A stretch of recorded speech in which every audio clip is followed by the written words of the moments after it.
ഈ പിണറായി പ്രിയം പ്രതിച്ഛായയിലുണ്ടാവും. അപ്പൊ അങ്ങനെയൊന്നുമില്ല.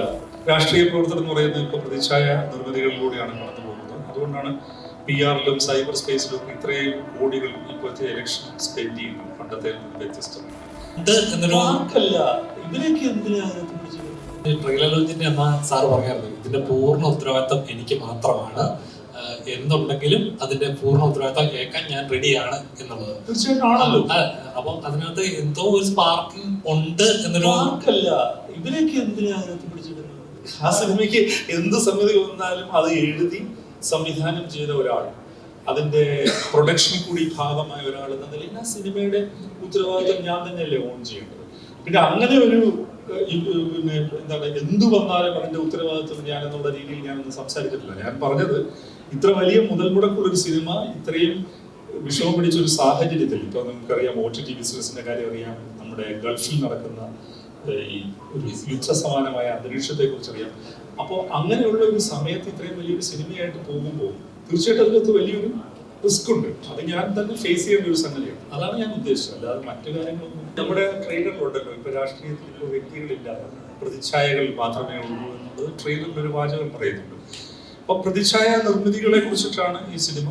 രാഷ്ട്രീയ പ്രവർത്തനം എന്ന് പറയുന്നത് ഇപ്പൊ പ്രതിച്ഛായ നിർമ്മിതികളിലൂടെയാണ് കടന്നു പോകുന്നത്. അതുകൊണ്ടാണ് PR-ലും സൈബർ സ്പേസിലും ഒക്കെ ഇത്രയും കോടികൾ ഇപ്പോഴത്തെ ഇലക്ഷൻ സ്പെൻഡ് ചെയ്യുന്നത് പണ്ടത്തെ വ്യത്യസ്തമായിട്ട്. അപ്പൊ എല്ലാവർക്കും അങ്ങനെ ഒരു ഇമേജ് കോൺസ്ട്രക്ട് ആവശ്യമുണ്ട്. നിർമ്മിക്കപ്പെടുന്ന പ്രതിച്ഛായ വെച്ചിട്ടാണ് എല്ലാവരും ചെയ്യുന്നത്. അതിന്റെ ഗുണവും ദോഷവും ഉണ്ട്. ആ ഗുണദോഷങ്ങളെ കുറിച്ച് കൂടിയാണ് ഈ സിനിമ. എന്ന് വെച്ചാൽ അതൊരു ടോൾ ക്ലെയിം ഒന്നുമല്ല. അത് തീർച്ചയായിട്ടും ഒരു കുടുംബാന്തരീക്ഷത്തിലാണ് നമ്മൾ സംസാരിക്കുന്നത്. അതൊന്ന് തൊട്ടുപോകുന്നുണ്ട്. അതെല്ലാം നിങ്ങൾ ഇനി ഈ രാഷ്ട്രീയ ദർശനം വരാതെ ലിമിറ്റ് ചെയ്യുക എന്നുള്ള വലിയ ഇല്യൂഷനാണ്. അറിഞ്ഞോ അറിയാതെ രാഷ്ട്രീയ ദർശനമൊക്കെ നമ്മുടെ ഇതിനകത്തൊക്കെ കടന്നു പോകും. രാഷ്ട്രീയം ഇല്ലെന്ന് പറയുന്നവരെടുക്കുന്ന സിനിമയിലും ഒരു രാഷ്ട്രീയമുണ്ട്. പിണറായി പ്രിയം ഉണ്ടാവും. പിന്നെ അതിനകത്തുള്ള പ്രശ്നം ഈ പിണറായി പ്രിയം പ്രതിച്ഛായയിലുണ്ടാവും. അപ്പൊ അങ്ങനെയൊന്നുമില്ല. നിങ്ങൾ ഈ ഇടതുപക്ഷം എന്ന് പറയുന്നതിനെ പിണറായി വിജയനുമായിട്ട് എന്തിനാണ് ഇക്വേറ്റ് ചെയ്യുന്നത്? ഇടതുപക്ഷ സർക്കാരുമായിട്ട് എന്തിനാണ് ഇക്വേറ്റ് ചെയ്യുന്നത്? ഞാൻ വളരെ എൻ്റെ വിദ്യാർത്ഥി കാലം മുതലേ മാർക്സിസവുമായിട്ട് ബന്ധപ്പെട്ട പുസ്തകങ്ങൾ വായിച്ചും ചിന്തിച്ചും അങ്ങനെയൊക്കെ പോകുന്ന ഒരാളാണ്. എൻ്റെ അക്കാഡമിക് ആയിട്ടുള്ള എൻ്റെ ജേണിയും അങ്ങനെയൊക്കെ തന്നെയായിരുന്നു.